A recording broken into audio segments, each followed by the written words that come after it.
You check your bank balance on a Tuesday morning and your stomach drops. You make more than you used to. You work harder than you ever have. But somehow there is less left at the end of every single month. That was me. For years, and here is what I finally figured out the hard way. Going broke on a decent income is not an accident.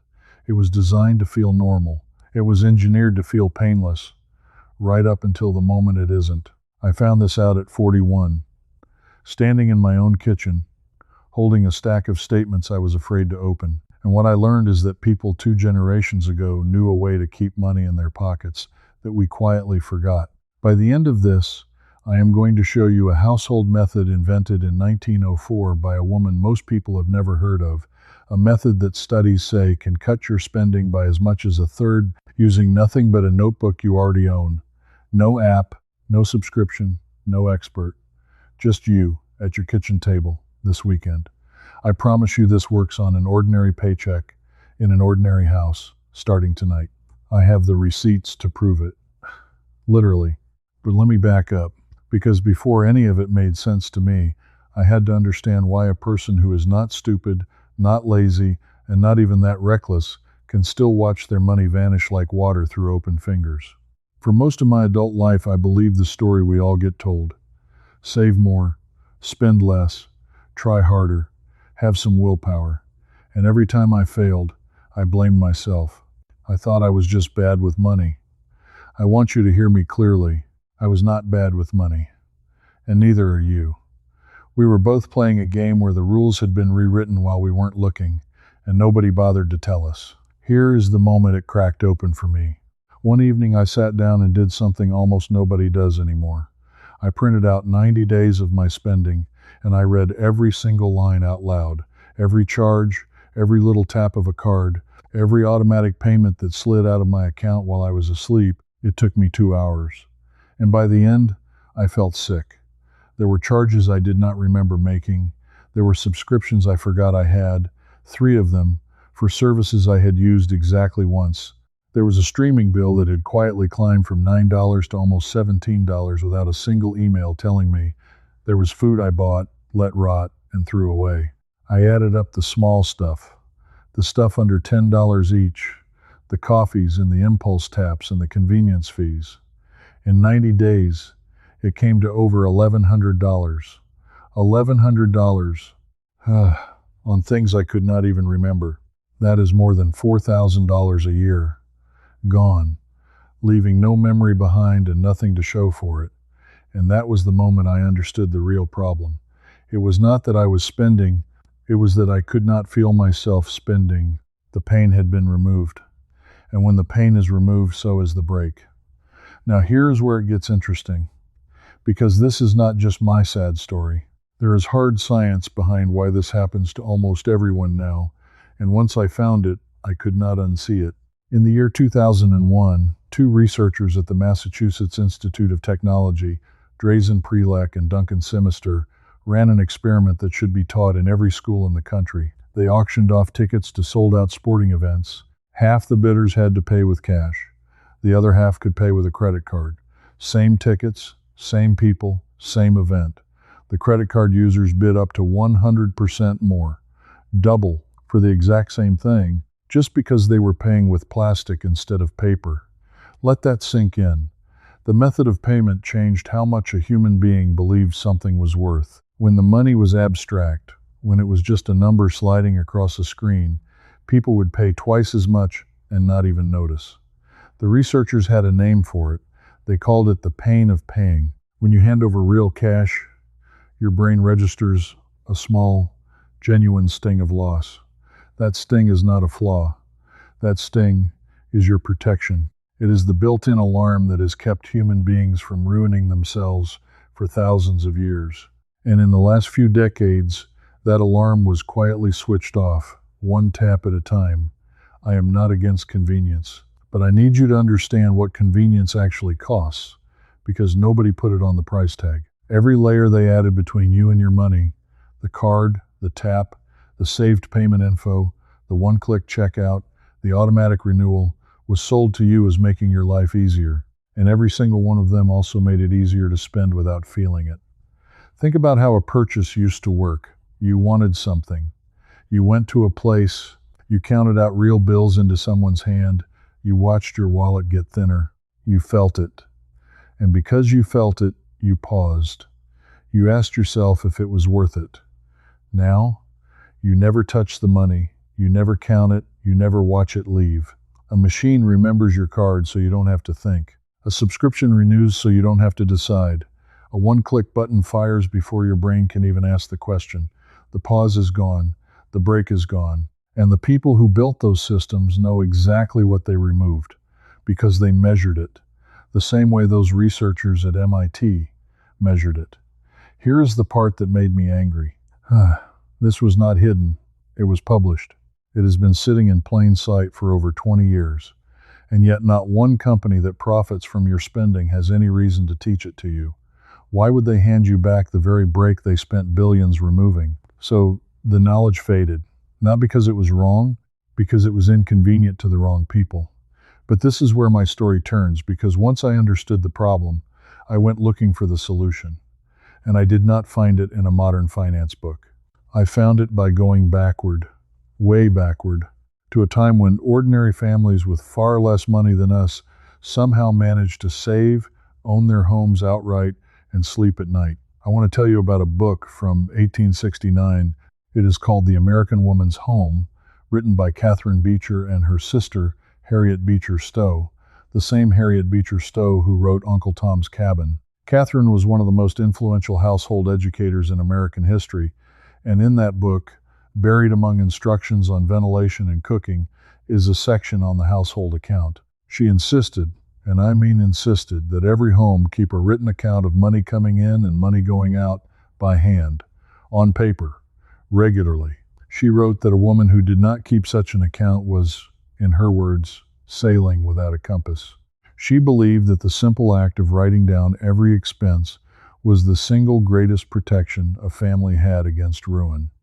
When I first read that, I rolled my eyes. I really did. I thought, that is cute, but that is 1869. They had nothing to track. A sack of flour, a bolt of cloth, some candles. My life is complicated. I have dozens of transactions a week. Writing it all down by hand sounded like a quaint waste of time. I was completely wrong. And I am going to prove to you why in a minute, because it turns out the writing by hand was never the quaint part. The writing by hand was the entire point. But first I had to understand why keeping accounts stopped being normal. Because it used to be. My own grandmother did it. Maybe yours did too. For most of American history, the household ledger was as ordinary as a kitchen table. Almanacs printed blank pages in the back specifically so families could record accounts. During the Great Depression, when there was nothing to spare, keeping track of every cent was not a hobby, it was survival. There is a phrase from that era, from New England thrift culture, that got carried all the way through the Second World War. Use it up, wear it out, make it do, or do without. Those were not slogans. Those were the daily instructions of people who could not afford to lose track of a single dime and who knew, in their bones, exactly where their money went. So what happened? Why did we stop? Two things happened, and both of them were sold to us as progress. First came easy credit. In 1950, the first widely used charge card appeared, and by the late 1970s, credit cards were in tens of millions of American wallets. Suddenly you did not have to have the money to buy the thing. You did not have to track what you had because you could always spend what you didn't have. The ledger, which only makes sense when you are working with real limits, started to feel pointless. Second came the idea that thinking about money was somehow shameful or beneath us or a sign that you were poor. Keeping a written account got recast as penny pinching, as being cheap, as something desperate people did. Prosperous, modern people just spent freely and trusted it would all work out. And so the habit that had protected families for over a century was dropped in a single generation. Not banned, not forbidden, just quietly shamed and abandoned, right at the exact moment that easy credit made it more necessary than ever. I need you to see how perfect that trap was. At the very moment spending became painless and unlimited, we threw away the one tool that made spending visible. We removed the alarm and cut the brakes in the same decade. And then we wondered why everyone from teachers to engineers to small business owners started living paycheck to paycheck no matter how much they earned. Now here's where I imagine some of you pulling back, because maybe you have already tried the modern version of all this. Maybe you downloaded the budgeting app that links to your bank. Maybe you tried the fancy spreadsheet. Maybe you signed up for the service that promised to categorize everything automatically and send you alerts. I tried all of it, and I want to tell you exactly why it did not work. Because this is the turn that changes everything, and it is the reason I want you to keep listening, even if you think you have heard this before. The apps failed me for the same reason the credit cards drained me. They removed the pain again. They did the work for me. The app looked at my spending. The app sorted it into neat little colored charts. The app did the feeling so I didn't have to. And a chart I glance at for 2 seconds does absolutely nothing to my behavior because I never touched it, I never wrote it, I never felt it. It was just one more screen sliding past my eyes, as forgettable as everything else on my phone. That is the thing nobody tells you. Automation is the problem wearing the mask of the solution. Every tool that promises to track your money for you is quietly taking away the one thing that actually changes you, which is the friction of doing it yourself. So let me give you something you can do tonight before I even get to the main method. Something with no app, no purchase, no expertise, just you and what is already in your house. Pick one category where your money disappears. For most people, it is food, or it is the small daily taps, the ones under $15 each. For the next 7 days, I want you to carry a small piece of paper and a pen in your pocket. Every time you spend money on that one category, before you put your card away, you write it down by hand, the amount and one word for what it was. That is it. You are not budgeting. You are not cutting anything. You are not depriving yourself. You are simply making yourself feel the purchase again, the way people felt it for thousands of years before the tap replaced the touch. I promise you something strange will happen by day 3. You will reach for something small, and your hand will hesitate because you know you are going to have to write it down. And in that half second of hesitation, you will ask yourself the question that has been missing from your life. Do I actually want this? That hesitation is the sound of your brake coming back.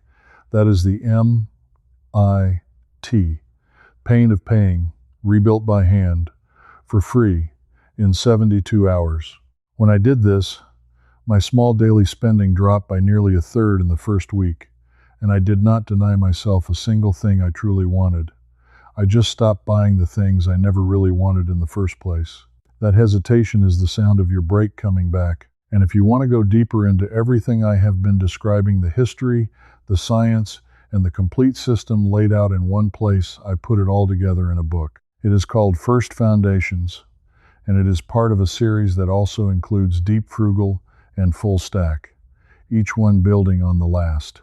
If you are the kind of person who wants the full picture in your hands, not just a screen, you will find the details in the description below. It is the resource I wish someone had handed me back in that kitchen, holding those statements I was afraid to open. Now, if that were the whole video, it would already be worth your time, but that little paper trick is just the doorway. Because when I went looking for why writing by hand had such a powerful effect, I found something much bigger and much older and far more complete. And it leads straight to the method I promised you at the very start.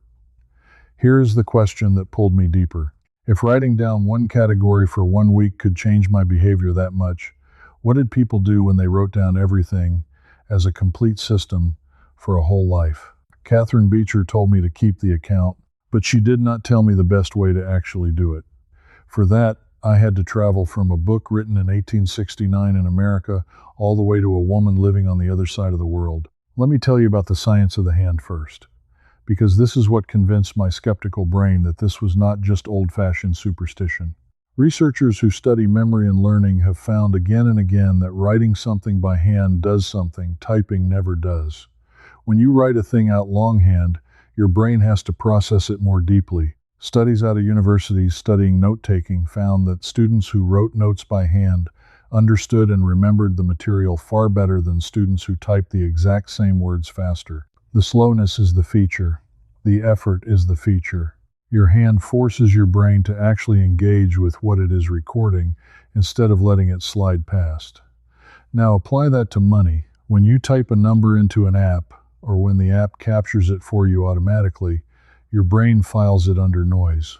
Background, nothing.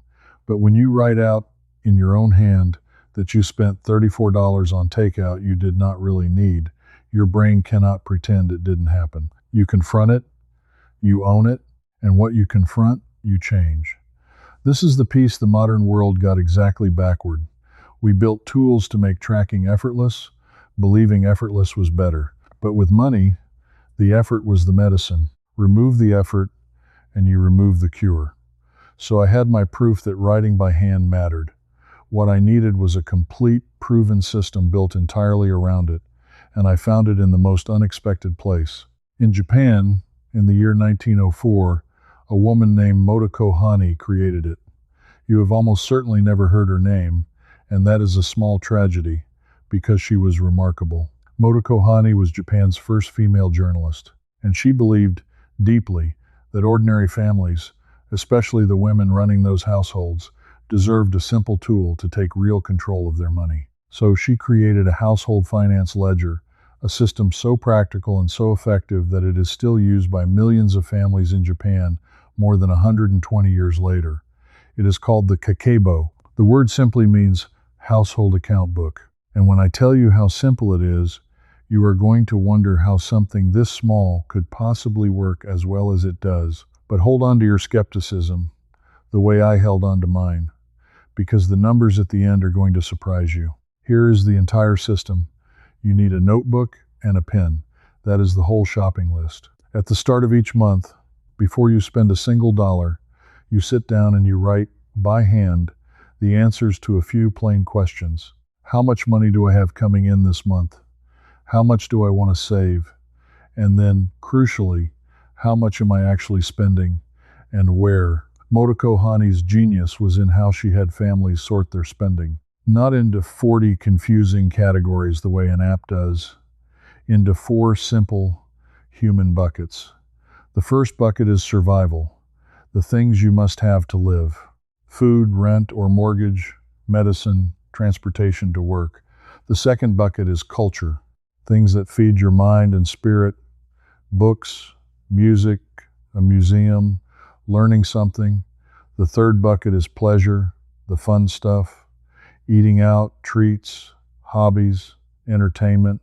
And the fourth bucket is the extra, the unexpected, gifts, repairs, the things that come out of nowhere. Every single time you spend money, you write it in the notebook by hand in one of those 4 buckets.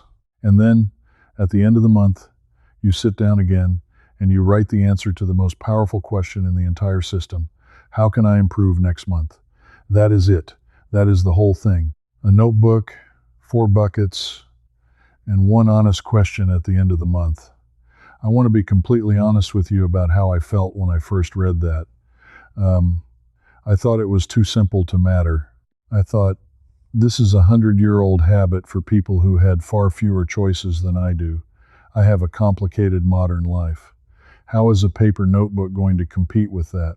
That skepticism is exactly why I want to tell you what actually happened when I stopped doubting and just tried it for 3 months. The first month was uncomfortable, and I mean that as a good thing. Writing every purchase into those 4 buckets forced me to look each one in the eye. And the pleasure bucket, the fun stuff, was the one that shocked me. Because when it was all spread across a card statement, mixed in with everything else, it hid. But when every restaurant meal and every impulse buy and every little treat got written by my own hand into one honest column, the total was undeniable. In the first month, my pleasure spending was more than 3 times what I would have guessed if you had asked me cold. Not because I was living lavishly, because it had been invisible. And you cannot fix what you cannot see. The second month, something shifted without me even forcing it.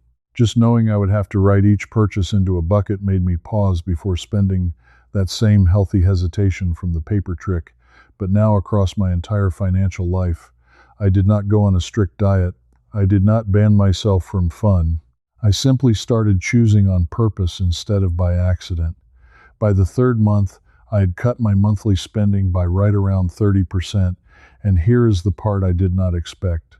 I was happier, not because I had more stuff, because I finally knew where my money was going, and every dollar I spent because I actually chose to. The anxiety, that low hum of dread every time I opened my banking app, it just quietly went away.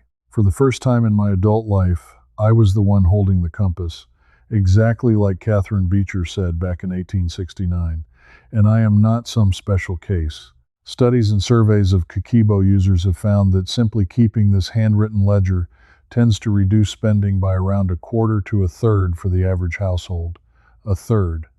From a notebook, compare that to the fancy app that tracked everything automatically and changed nothing because it did the feeling for me and left me numb. Now let me connect all the threads, because this is the part that gave me chills when I finally saw the whole picture. Think about what these people knew, separated by oceans and by decades, without ever talking to each other. Catherine Beecher in America in 1869 said, "Keep the account by hand or you are sailing blind." Motoko Hani in Japan in 1904 built an entire national habit around writing spending by hand into simple human categories.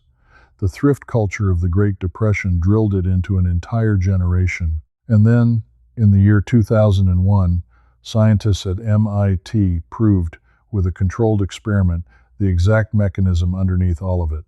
The pain of paying, the feeling that these old methods deliberately preserved and that our modern tools deliberately erased.